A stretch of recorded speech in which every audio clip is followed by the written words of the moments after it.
अब तत्व ज्ञानी को जानो, अब तत्वदर्शी को जानो। तो तत्व क्या है? ओम भी एक तत्व है, सोहंग भी एक तत्व है, और सार भी एक तत्व है। ओम और सोहंग क्या है? ओहम काया मर मर जाए, सोहंग फिर गोता खाए। ओम क्या है? ये पंच भौतिक शरीर ही ओम है। इसी को गीता में शर पुरुष बोला गया है। सोहंग क्या है?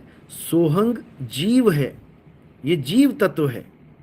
इसी को गीता में अक्षर पुरुष बोला गया है। और सार क्या है? सत्य क्या है? ये आत्मा ही सत्य है, ये जीवात्मा नहीं। इसको अचल अडोल आत्मा, अकह अनाम आत्मा कहते हैं, स्थिर आत्मा कहते हैं। ये परमात्मा है, इसी को जानना है। इसको परमात्मा भी कहते हैं। जैसे तुमने कह दिया अडोल आत्मा, अब ये जीवात्मा नहीं है, अडोल तत्व की बात चल रही है, यानी परमात्मा की बात चल रही है। तो इसी अडोल तत्व को परमात्मा कहते हैं। इसी अडोल तत्व का कबीर साहब ज्ञान देने आते हैं, इसी को तत्व ज्ञान कहते हैं। ये तत्व ज्ञान है। ये ओहम और सोहम जो है, ये क्या है? ये काया और जीव हैं। तत्व ज्ञान से आप इनको काया और जीव कह सकते हैं। समझो बात को। तो क्या कह रहे हैं? ब्रह्मा विष्णु महेश्वर चेला, ओहम सोहम काहे खेला।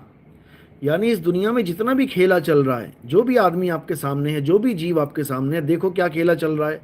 ओहम सोहम का खेला, यानी एक जीव है जिसने शरीर को ओढ़ रखा है, यानी कि शरीर यानी क्षर पुरुष, और ये जीव यानी अक्षर पुरुष, इनका ही खेला चल रहा है। इसी को समझना है। इन दोनों में से परमात्मा कोई नहीं है। परमात्मा कौन है? अडोल तत्व है। गीता अध्याय 2 24वां श्लोक उसी की तरफ इशारा करता है। हे अर्जुन, ये आत्मा अखंड है, अचल है, अविनाशी है। इसको जानो। कौन जान रहा है इसको? सब मंत्रों जंत्रों तंत्रों में फंसे हुए हैं। तो अब क्या करना है मेरे भाई? अब तत्व ज्ञान को समझना है, उस सार तत्व को समझना है जिसको प्राप्त करने के बाद सबका जन्म मरण का रोग खत्म हो जाता है। बस वही तत्व ज्ञान है, और कुछ नहीं करना है। भूल जाओ सब कुछ, छोड़ दो सब कुछ, बहुत कर लिया। अब वो करो जो कभी नहीं किया। क्या नहीं किया? आत्मा की साधना, आत्म तत्व की साधना। जीव आत्मा की बात नहीं कर रहा हूं, फिर समझ लो।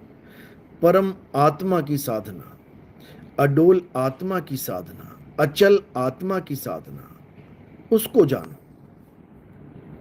तो बहुत अच्छी बात है। रामपाल जी महाराज के कई भक्तों के अब फोन आने